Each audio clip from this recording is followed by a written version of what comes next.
Trouver l'amour en 2022 semble impossible ou du moins vraiment décourageant. Et comme je compatis vraiment avec cette cause, aujourd'hui, j'avais envie de vous partager quelques questions pour vous aider. Et pour ceux et celles qui veulent prendre le temps de répondre ou du moins revenir à ces questions, je vous laisse celles-ci dans la description. Premièrement, c'est primordial de se questionner sur ses intentions. Qu'est-ce que tu veux? Comment tu le veux? Puis pourquoi tu le veux? Tu sais, si tu veux dater quelqu'un, vous devez partager les mêmes valeurs et besoins en termes de ce que vous cherchez dans le dating, du moins. Ça aide aussi à mieux se comprendre et même d'accepter d'être seul en ce moment. Ce qui m'amène au point 2.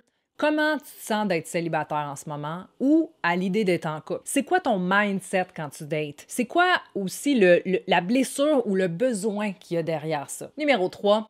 Des fois, ça fait du bien de se rappeler de ce qui fait de nous un être unique. Tu sais, on pense souvent à ce que l'autre peut nous offrir ou nous amener, mais ce qu'on peut offrir est tout aussi important pour se rappeler de sa valeur et regagner confiance en soi. Là, je parle pas juste de ce qu'on peut offrir à l'autre, mais surtout de ce qu'on peut s'offrir à nous-mêmes. Tu sais, est-ce qu'on est vraiment notre meilleur partenaire en ce moment? Puis juste ça, ça va aider à pas dater n'importe qui juste par besoin d'être complété, puis d'offrir sa valeur et son énergie aux bonnes personnes. Numéro 4. Demande-toi quel genre de personnes t'attirent et pourquoi tu les laisses rentrer dans ta vie. Crois-moi, même s'ils ne sont pas restés longtemps, si tu te sens rejeté ou décrisse après qu'ils soient partis, c'est clairement parce qu'à quelque part, tu avais trop investi de ton temps, ton énergie, tes émotions, des textos, and so on. Puis ça peut être aussi relié, les deux sont reliés ensemble, que tu sois pas trop, mais hyper sensible dans le fond.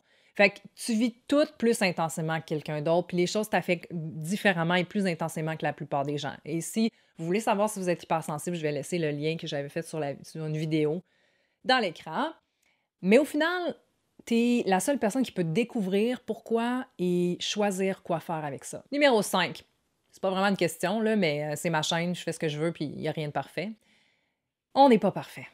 Puis même si la solitude est un bon moment pour travailler sur sa personne, ça fait du bien de se rappeler qu'on ne sera jamais 100% fini, prêt, parfait pour être avec quelqu'un. Le rôle d'un bon partenaire, c'est aussi de t'accepter, de te supporter, puis de grandir avec toi. Puis c'est pas parce que ça n'a pas marché avec une personne que tu n'es pas prête. Numéro 6. C'est quand la dernière fois que tu t'es donné du love, que tu as nourri ton petit enfant intérieur, là, puis que tu as assumé qui tu étais réellement. T'es intense, ben sois intense. T'as besoin d'amour, ben assume-le. T'as pas besoin de te sentir mal, d'avoir des besoins puis d'être qui que t'es. Puis arrête de blâmer les autres, t'es responsable de ton propre bonheur. Oui, t'as des patterns, oui, peut-être qu'il y a des choses que tu pourrais améliorer dans ta vie amoureuse, oui, tu laisses peut-être entrer les mauvaises personnes encore aujourd'hui, même si tu pensais que t'étais plus rendu là. Tu sais, se permettre de brailler puis de se victimiser, là, c'est aussi important que de prendre conscience qu'on est plus que nos imperfections, puis plus que la validation des autres ont envers nous. Et surtout, le plus important, je trouve, c'est de se nourrir de compassion envers nous-mêmes et d'amour. Numéro 7. C'est quand la dernière fois que tu t'es rendu vulnérable dans le dernier mois ou même année? Que tu t'es ouvert à quelqu'un, même si c'était juste pour dire « Hey, je suis blessée par ton comportement en ce moment. » Est-ce que tu as daté récemment? Est-ce que tu es capable de t'ouvrir à quelqu'un de nouveau en ce moment?